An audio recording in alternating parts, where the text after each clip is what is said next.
कारगिल युद्ध ਦੀ ਯਾਦ ਵਿੱਚ ਕਾਰਗਿਲ ਵਿਜੇ ਦਿਵਸ ਗੁਰਦਾਸਪੁਰ ਤੇ ਦੀਨਾਨਗਰ ਵਿਖੇ ਮਨਾਇਆ ਗਿਆ, ਜਿਸ ਵਿੱਚ ਐਂਟੀ ਟੈਰਰਿਸਟ ਫਰੰਟ ਇੰਡੀਆ ਦੇ ਚੇਅਰਮੈਨ ਮਨਿੰਦਰਜੀਤ ਸਿੰਘ ਬਿੱਟਾ ਨੇ ਖਾਸ ਤੌਰ ਤੇ ਸ਼ਿਰਕਤ ਕਰਦੇ ਹੋਏ ਸ਼ਹੀਦ ਜਵਾਨਾਂ ਨੂੰ ਨਮਨ ਕਰਦੇ ਹੋਏ ਸ਼ਰਧਾਂਜਲੀ ਦਿੱਤੀ। ਇਸ ਮੌਕੇ ਸ਼ਹੀਦਾਂ ਦੇ ਪਰਿਵਾਰਾਂ ਨੂੰ ਵੀ ਸਨਮਾਨਿਤ ਕੀਤਾ ਗਿਆ। ਇਸ ਦੌਰਾਨ ਬਿੱਟਾ ਨੇ ਸਿਮਰਨਜੀਤ ਸਿੰਘ ਮਾਨ ਵੱਲੋਂ ਸ਼ਹੀਦ ਭਗਤ ਸਿੰਘ ਤੇ ਕੀਤੀ ਟਿੱਪਣੀ ਤੇ ਕਿਹਾ ਕਿ ਸਿਮਰਨਜੀਤ ਮਾਨ ਦੀ ਹੁਣ ਉਮਰ ਹੋ ਗਈ ਹੈ, ਉਹਨਾਂ ਨੂੰ ਸੀਰੀਅਸ ਨਹੀਂ ਲੈਣਾ ਚਾਹੀਦਾ। ਉਹਨਾਂ ਕਿਹਾ ਕਿ ਸਿੱਖ ਅਜਾਇਬ ਘਰਾਂ ਵਿੱਚੋਂ ਜਿੱਥੇ ਸ਼ਹੀਦ ਭਗਤ ਸਿੰਘ ਦੀ ਤਸਵੀਰ ਹਟਾਉਣੀ ਹੈ, ਉੱਥੇ ਹੀ ਬਾਕੀ ਸ਼ਹੀਦਾਂ ਅਤੇ ਯੋਧਿਆਂ ਤੇ ਸੂਰਬੀਰਾਂ ਦੀਆਂ ਵੀ ਤਸਵੀਰਾਂ ਹਟਾ ਦੇਣੀਆਂ ਚਾਹੀਦੀਆਂ ਹਨ ਅਤੇ ਉੱਥੇ ਐਸੇ ਮੌਤ ਦੇ ਸੁਦਾਗਰਾਂ ਦੀਆਂ ਤਸਵੀਰਾਂ ਲਗਾ ਕੇ ਉਹਨਾਂ ਦਾ ਇਤਿਹਾਸ ਲਿਖ ਦੇਣਾ ਚਾਹੀਦਾ ਹੈ ਕਿ ਇਹਨਾਂ ਮੌਤ ਦੇ ਸੁਦਾਗਰਾਂ ਨੇ ਕਿੰਨੇ ਮਾਸੂਮ ਅਤੇ ਬੇਦੋਸ਼ੇ ਲੋਕਾਂ ਨੂੰ ਮੌਤ ਦੇ ਘਾਟ ਉਤਾਰਿਆ ਹੈ। ਇਸ ਤੋਂ ਇਲਾਵਾ ਬਿੱਟਾ ਨੇ ਆਤੰਕਵਾਦੀ ਅਤੇ ਗੈਂਗਸਟਰਾਂ ਤੇ ਬੋਲਦਿਆਂ ਕਿਹਾ ਕਿ ਇਹਨਾਂ ਨੂੰ ਭਾਰਤੀ ਸੰਵਿਧਾਨ ਮੁਤਾबिक ਸਖਤ ਸਜ਼ਾਵਾਂ ਮਿਲਣੀਆਂ ਚਾਹੀਦੀਆਂ ਹਨ। 36,000 बेगुनाहों की शहादत, हिंदू सिख 9 मास का रिश्ता, हिंदू सिख रोटी बेटी का रिश्ता। ठीक, कुर्बानियों के बाद हमने क्या कर्तव्य को पूरा किया। आज हमारी फोर्सेस, बीएसएफ के डीआईजी साहब सामने है, हमारी बहन सामने है। आज हमारी फोर्सेस मौत का कफन बांध करके कड़क सर्दी, कड़क गर्मी के, बंदूक पकड़नी भी मुश्किल होती है, अपनी जिम्मेदारी को निभाते हैं। हमने जिम्मेदारी को क्या निभाया, यह सबसे बड़ा प्रश्न और सबसे बड़ा सवाल है। गैंगस्टर के बारे में अगर बात करेंगे, पंजाब पुलिस ने बहादुरी दिखाई है, गोली का जवाब गोली दिया है। कल मैं जवानों को मिलके आया, उनके शरीर पे गोलियां लगी, एक शुरुआत हो चुकी है।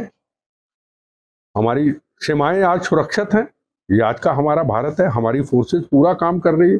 पर समस्या सबसे बड़ी ये है कि विदेशों के अंदर जो बैठे हैं, आज आपने पढ़ा होगा कनाडा के अंदर फायरिंग हुई, गैंगस्टर, टेररिस्ट, खालिस्तानी सब इकट्ठे मिल चुके हैं। हम पंजाब की सारी पॉलिटिकल पार्टियों को जो टेररिज्म को समाप्त करने के लिए, Congress, BJP, CPM, CPI, all political party जब पंजाब में अमन शांति लाने के लिए एक हुई थी, हमें अमन शांति चाहिए, हमें वोट नहीं चाहिए, हमें सत्ता नहीं चाहिए, हमें आज सबको एक होना होगा। बंदी ਸਿੰਘਾਂ ਦੀ ਰਿਹਾਈ ਦੀ ਮੰਗ ਉੱਠ ਰਹੀ ਹੈ ਜੀ। ਤੁਸੀਂ ਕਿਹਾ ਕਿ ਬੰਦੀ ਸਿੰਘ ਨਹੀਂ, ਮੌਤ ਦੇ ਸੁਦਾਗਰ ਲਿਖਣਾ ਚਾਹੀਦਾ, ਕੀ ਕਹਿਣਾ? मैं तो पूछना चाहूँगा, जिन्होंने बेगुनाहों का कत्लेआम किया, जिन्होंने हमारे जवान शहीद किए, जिन्होंने जवान अपनी ड्यूटी निभाने वाले के परिवारों के परिवार खत्म कर दिए, ट्रेनों से निकाल करके सिख समाज के लोगों को छोड़ के हिंदू भाइयों को गोलियों का निशाना बना दिया ट्रेनों के अंदर। क्या किसी के हाथ में तरचूल था? क्या किसी के हाथ में बंदूक थी? क्या किसी के हाथ में कृपाण थी? क्या किसी को मारने के लिए निकला था? अपनी माँ के लिए, अपने पिता के लिए, अपनी पत्नी के लिए, अपने बच्चों के लिए सुबह रोटी कमाने निकला था और ट्रेनों बसों से निकाल करके उन गोलियों का निशाना बना दिया। उनको क्या कहेंगे? बंदी सिख कहेंगे? मौत के सौदागर कहेंगे? मैं सवाल पूछना चाहता हूँ, अगर उसके बारे में कोई जवाब देता है मेरी बात का, उसको खुला चैलेंज करता हूँ, खालिस्तान के मुद्दे पर बात कर ले। क्या कौन सा खालिस्तान चाहते हैं? मुद्दा तो खालिस्तान है। ये पठानकोट, ये बठिंडा, ये राजपुरा, ये खालिस्तान, ये खालिस्तान के मुद्दे पे बात कर ले। बंदी सिखों के बारे में कहना, ये बंदी सिख नहीं, ये मौत के सौदागर। आपने होर्डिंग लगाने हैं, हरमंदिर साहब के बाहर लगाइए, आप गुरुद्वारा साहब के बाहर होर्डिंग लगाइए, कोई आपको मना नहीं करता, पर उस पर यह लिखिए ये मौत के सौदागर थे, इन्होंने बहनों के सुहाग उजाड़े थे, इन्होंने बच्चों को यतीम किया था, इन्होंने खून की नदियां बहाई थी, लिख दो। और जो हरमंदिर साहब में हिंदू, मुसलमान, सिख, ईसाई दुनिया में आकर के नमस्तक करता है, पूरी दुनिया में सिख कौम किस लिए? यह सिख कौम सिखों के लिए नहीं है। यह दुनिया के बड़े इतिहासकारों ने कहा है, सिख कौम मानवता के लिए बनेगी, जिसमें हिंदू भी, मुसलमान भी, सिख भी, ईसाई थी, अपनी किरत कमाई, अपने खून पसीने की कमाई से नमस्तक करके गोलक में अपना योगदान देता है। किस लिए? सिखी धर्म को प्रफुल्लित करने के लिए, जो मानवता का प्रतीक है, लंगर के लिए, एजुकेशन के लिए, सिखी स्वरूप को प्रफुल्लित करने के लिए। वो हम वकीलों को देंगे, मौत के सौदागरों को बचाने के लिए 1 घंटे की फीस लेता है वकील, 20 लाख आपके खून पसीने का पैसा। इसको क्या कहोगे? बंदी सिख। आज शहीद आजम भगत सिंह, इनको पता नहीं है, कहने वाले शहीद भगत सिंह की फोटो हटा दो, शहीद भगत सिंह आतंकवादी था, ये कहते हैं। भगत सिंह की तस्वीर आज पूरे हिंदुस्तान के कोने कोने पे जाता हूं, पंजाब कम होता हूं, हिंदुस्तान के गांव गांव में लोग बुलाते हैं, जहां भी गाड़ियों का काफिला निकलता है, भगत सिंह। सबने अपनी विरासत शहीदों ने भगत सिंह को दे दी। भगत सिंह अमर है, भगत सिंह आज भी हमारे दिल में है। क्या कहना चाहेंगे फिर जो बोल रहे हैं कि जो शहीद भगत सिंह जो है वो आतंकवादी है, इसकी तस्वीर जो है अजायब घर से हटानी चाहिए, इसके बारे में मैं कहता हाँ, मैं जवाब देता हूँ। अजायब घर साहब, मेरा घर बिल्कुल पास है। अजायब घर साहब हम भी जाते थे, दिन में 2-2 बार जाके बैठ के उन योद्धों की तस्वीर देखते थे, उनके हथियार देखते थे। इन्होंने कौम के लिए नहीं, मजलूमों के लिए शहादतें कुर्बानी दी थी। उनके हथियार अभी भी वहां पे हैं। मौत के सौदागरों की जब तस्वीरें लगाई जाएं, उसमें भगत सिंह जी की तस्वीर हो, उसमें बंदा बहादुर जी की तस्वीर हो, उसमें महान हरि सिंह नलुआ, महाराजा रंजीत सिंह की तस्वीर हो, मैं कहता हूं बिल्कुल आप अजायब घर में मौत के सौदागरों की तस्वीरें लगा लीजिए। भगत सिंह, महाराजा रंजीत सिंह, जिनका काबुल कंधार तक राज था, उस वक्त मुगल भी कहते थे, माँ कहती थी बच्चा सौ जा, हरि सिंह नलुआ आया फौज का जर्नैल। वहां उनके हटा करके सरकार को कहते कि नया अजायब घर साहब बना दो, इक्विट बना दो, और उस अजायब घर में उन योद्धों की तस्वीर लगा दो जो मौत के सौदागर हैं। उनकी तस्वीरें वहां लगा करके लिख दो ये मौत के सौदागर थे, ये कौम का अपमान किया था, लगा दो। हम क्या कहते हैं मत लगाओ, पर उनका जो उन्होंने कर्म किए हैं, वो कर्मों के साथ जो उन्होंने मानवता के लिए कर्म किए, उन कर्मों के साथ तो मत जोड़ो। ਮਨਿੰਦਰ ਜੀਤ ਸਿੰਘ ਬਿੱਟਾ ਦੀ ਸੋਚ ਦਾ ਕੀ ਹੈਗਾ ਕਿ ਅੱਤਵਾਦੀਆਂ ਚ ਤੇ ਗੈਂਗਸਟਰਾਂ ਚ ਕੀ ਫਰਕ ਸਮਝਦੇ ਨੇ ਆਪਣੀ सोच का? देखो आज गैंगस्टर और टेररिस्ट एक हो चुके हैं। बड़ा सस्ता सौदा हो गया। 50,000 कीमत, 50,000 रुपया दो। मूसे वाले का कत्ल आपके सामने है, 50,000 दो। पूना से आदमी पकड़ो, बॉम्बे से पकड़ो, कहीं से पकड़ो, ये खतरनाक एक माहौल चल पड़ा। और इसकी तारे कनाडा में है। हमारी फोर्सेस तो पूरी ड्यूटी दे रही है, फोर्सेस ड्यूटी दे रही है, पॉलिटिकल पार्टियां ड्यूटी क्यों नहीं देती? हम बगैर वर्दी पे जिम्मेदारी निभाते हैं जवानों के लिए, शहीद हो जाते परिवारों के लिए, पूरे देश में जाते। हमें को राजनीति नहीं करनी, हम राजनीतिक नहीं है। बाकी पॉलिटिकल पार्टियां जिम्मेदारी क्यों ना उठाएं? हर चीज फोर्सेस की है कि फोर्सेस सब कुछ करें। नहीं, मैं पूछा फर्क की समझ नहीं। फर्क एक है, अब गैंगस्टर और टेररिस्ट एक हो चुके। खालिस्तानी गल की जावे तां पंजाब सरकार ने कहा गैंगस्टरां नूं मुख धारा च लिआउण दी, जिहड़े गैंगस्टर मुख धारा च आना चाहते हैं उन्हां दी पंजाब सरकार मदद करेगी। फिर बंदी सिंह या फिर अतवादी जिहड़े मुख धारा च आना चाहते हैं, फिर सारियां सरकारां उन्हां नूं क्यों नहीं मुख धारा च लिआना? देखो जी, ये सरकारों के क्या काम है, सरकार देखे। मैं तुहानूं पूछिया, मैं आपको कहता हूं, जिन्होंने बेगुनाहों का कत्लेआम किया है, जिन्होंने कानून को तोड़ा है, जिन्होंने मानवता को मारा है, उनके खिलाफ सख्त कार्रवाई होनी चाहिए। हम कानून को नहीं वो तो दोनों फिर आपने बराबर बोल दिया ना, अतवादी और गैंगस्टर। तो गैंगस्टर को तो बोल रही है मुखधारा में लाएंगे, लेकिन फिर उनको क्यों नहीं लाना चाहते? देखो, मैं आपको फिर कहूं, कानून अपना काम करे। जिन्होंने बेगुनाहों का कत्लेआम किया है, जिन्होंने बहन के सुहागों को उजाड़ा है, उनको सजाएं मिलनी चाहिए। सजा नहीं दोगे तो फिर और बनते जाएंगे। बेटा जी, कानून ने तो अपना काम किया है। बाकी से सालों से जेल में बंद पड़े हैं। जो भारतीय संविधान ने सजा दी है उनको, वो सजा भुगत चुके हैं। सजा भुगतने के बाद भी सरदार साहब मेरी बात, मैं गल सुनना, मैं तुम्हारी गल का जवाब देना। हाँ, बोलो तुम, मैं तुम जवाब देना। मैं कह रहा कि वो सजा भुगतने के बाद जेल के अंदर बंद ने, तीव्र राइट नहीं बनता जेल जो रिहा। अच्छा, तो जेड़े लोग शहीद हुए, कभी उनके घर में गए आप? न, मैं आपने सवाल पूछने का अधिकार है, मुझे सवाल पूछने का अधिकार नहीं। मैं आज शहीद, ये जो शहीद हुए आज, सरदार साहब मेरी बात गल सुनो, मैं तुसी मेरे सवाल का जवाब दो। मैं कह रहा भारत संविधान ने जो सजा दी वो सजा भुगत चुके हैं। कड़ी भारत ने सजा दी भुगत चुके। दविंदर पाल भुल्लर जिसने दिल्ली में ब्लास्ट किया मेरे ऊपर, ऐदा नहीं मेरे नाल ऐदा नहीं गल कर सकते। मेरे नाल जे तुसी सिद्धा कह रहे मैं खालिस्तान जिंदाबाद, तुसी कह रहे हो फिर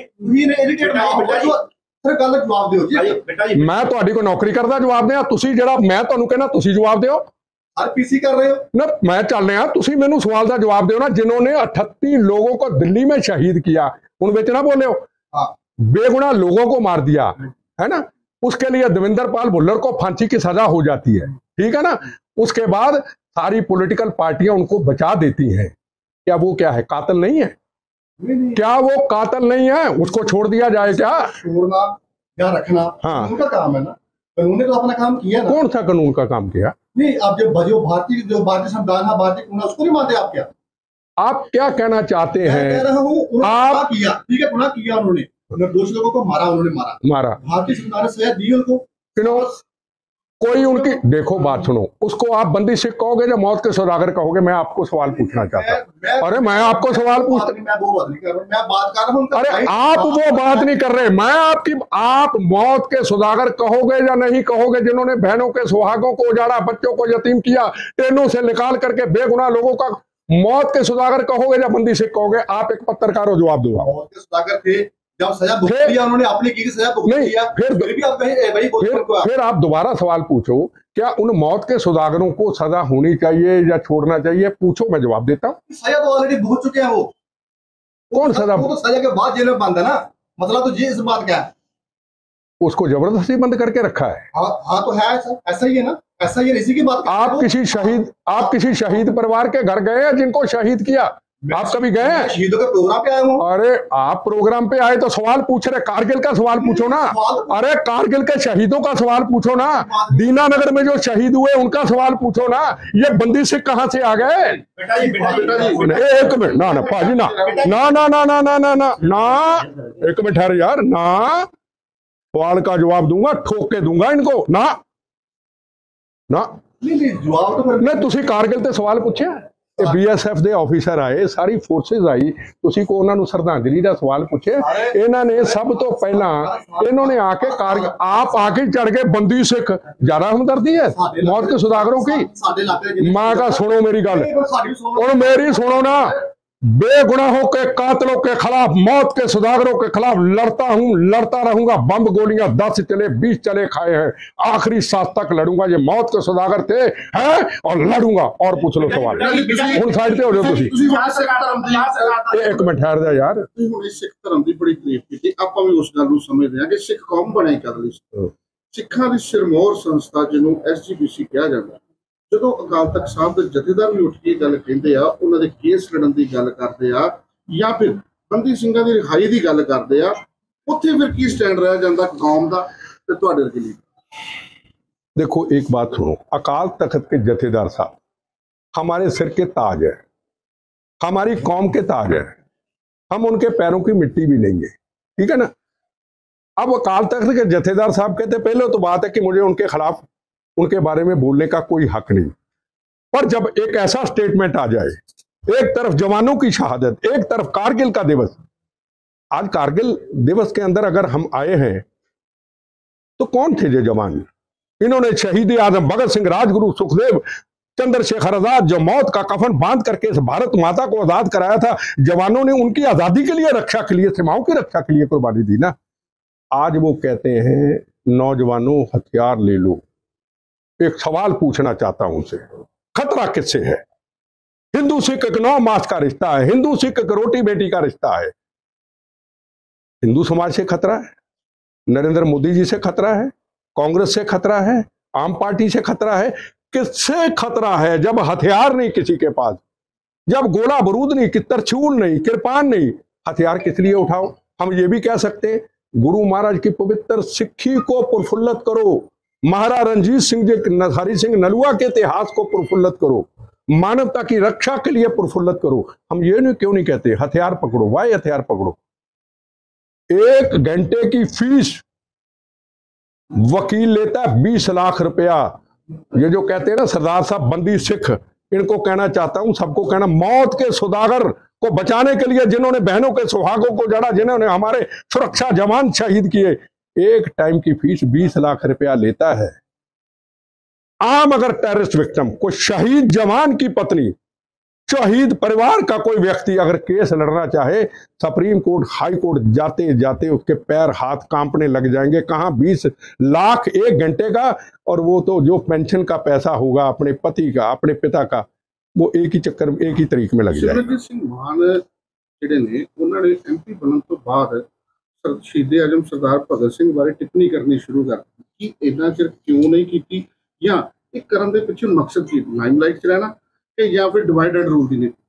देखो, मैं सिमरनजीत सिंह मान जी को हमें सीरियस नहीं लेना चाहिए। उम्र होगी, जो भगत सिंह जी के ऊपर कुछ बोल सकते हैं, टिप्पणी कर सकते हैं, जिसको दुनिया मानती है, जिसको हमारा पाकिस्तान दुश्मन देश भी उसको अपना आदर्श मानता है, तो मैं समझूंगा उनके बारे में कुछ कहने का कोई मतलब नहीं रहता। पर हाँ, उनके कुछ लोगों ने, मैं आज अखबार में पढ़ा कि हरमंदर साहब में सेक्रेटरी साहब को कोई एक लेटर दिया है कि भगत सिंह जी की तस्वीर हटाई जाए। मैं कहता हूँ तस्वीर हटा लो, तस्वीर महाराजा रणजीत सिंह जी की भी हटा लो, तस्वीर जोधों की हटा के सरकार एक अलग अजैब घर साहब बना दे, उसमें लगा ले, और जहाँ बेगुनाहों के कातलों की मौत के सौदागरों को लिख करके, ये मौत के सौदागर थे, हमारे सबके खून पसीने की किरत कमाई का पैसा जो लंगर के लिए, जो सिक्खी समाज को प्रफुल्लित करने के लिए लिया गया, वो इनके लिए लगाया जाता। लिख दो, लगा दो। सरदार भगत सिंह नौजवान पीढ़ी के रोल मॉडल है।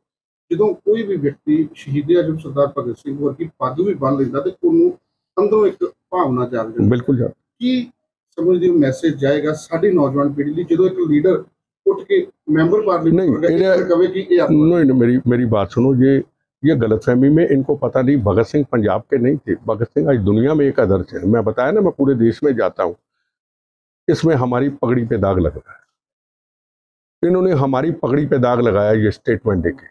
भगत सिंह हिंदू, मुसलमान, सिख, ईसाई का एक आदर्श थे और आज भी अमर है, हमारे बीच में है। तो इन्होंने हमारी सिख कौम पे दाग लगाया। ये तो अकाल तख्त के जथेदार साहब को इसके ऊपर, गुरुद्वारा प्रबंधक कमेटी को इसके ऊपर एक्शन लेना है। 10 टेलीविजन न्यूज़ ਲਈ ਗੁਰਦਾਸਪੁਰ ਤੋਂ ਲਾਪ੍ਰਿਤ ਖੁਸ਼ੀਪੁਰ ਦੀ ਰਿਪੋर्ट।